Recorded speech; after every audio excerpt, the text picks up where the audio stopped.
Hi students, आज हम लोग शुरू करने जा रहे हैं रीजनिंग अल्फ़ाबेट सीरीज़ की। सबसे पहले तो इसमें हमें पोजीशंस देखनी पड़ेगी अल्फ़ाबेट की, जैसे A1, B2, C, D, E, F, G, 3, 4, 5, 6, 7, H हो गया 8, 9, 10, 11, 12, 13, 14, 15, 16, 17, 18, 19।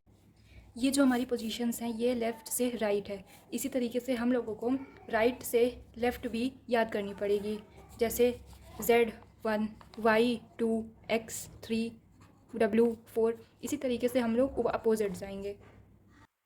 इन अल्फ़ाबेट्स को याद करने के लिए कोई छोटी सी ट्रिक भी है, जैसे EJOTY। E आता है 5, J आता है 10, O हमारा हो गया 15, T 20 और Y 25।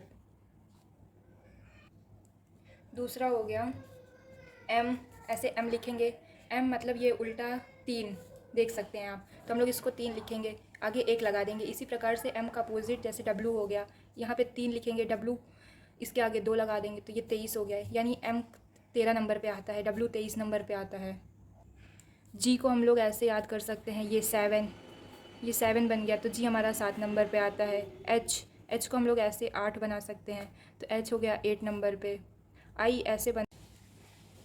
सेकेंड आता है हमारा equivalent pair, equi distant pair भी कह सकते हैं, जैसे A का अपोजिट Z, B का Y, C का X, D का W, E का V, F का U, G का T, H का S। ऐसे याद भी रख सकते हैं। I R, J Q, K P L O and M N। इसको याद करने का ट्रिक ये है, A Z तो नॉर्मल सभी को याद हो जाएगा कि पहला लेटर A है, आखिरी Z है, तो A इसका अपोजिट होगा Z का। B Y को हम लोग याद कर सकते हैं बॉय, B और Y बॉय। C हम लोग याद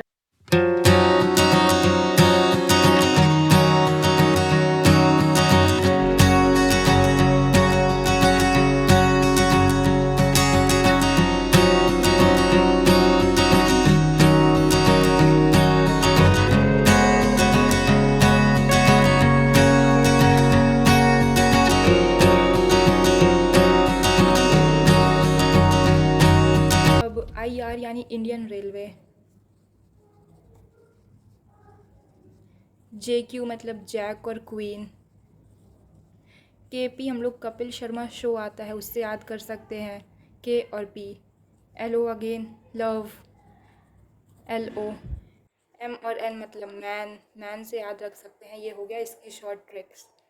एक और बात ध्यान देने वाली है कि जो सम ऑफ इक्वी डिस्टेंस पेयर होता है वो हमेशा 27 के बराबर होता है। मतलब sum of position of equidistant pair is always equal to 27। जैसे एग्जांपल हम लोग लेते हैं F और U का, तो F होता है हमारा 6 प्लस U होता है हमारा 21, तो ये 27 के बराबर होगा।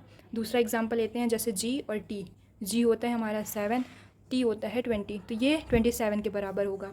और हो गया जैसे J और Q, तो J होता है हमारा 10 और Q होता है 17। इन दोनों को ऐड करेंगे तो 27 ही आएगा। ये हो गए हमारे इक्वी डिस्टेंस पेयर के जो सम होते हैं वो हमेशा 27 के बराबर होते हैं। थर्ड पॉइंट ये है कि जो पोजीशन है लेफ़्ट से प्लस जो पोजीशन है राइट से -1, वो टोटल के इक्वल होगा। ये सिंपल सा छोटा सा फॉर्मूला है, जो आप याद रखेंगे तो आपको रीजनिंग सॉल्व करने में आसानी होगी। मतलब पोजीशन ऑफ लेफ़्ट साइड से और plus position of right side से वो इक्वल होगा 26 + 1 के बराबर। ये आएगा हमारा position of left plus position of right is equals to 27। और दो फॉर्मूले और हैं, ज़रा देखिएगा। Position of left is equals to 27 minus position of right, ये हो गया हमारा एक। दूसरा आएगा position of right is equals to 27 minus position of left. अगर ये आप इतना याद कर लेते हैं तो आपको रीजनिंग सॉल्व करने में आसानी होगी अल्फ़ाबेट सीरीज़ की।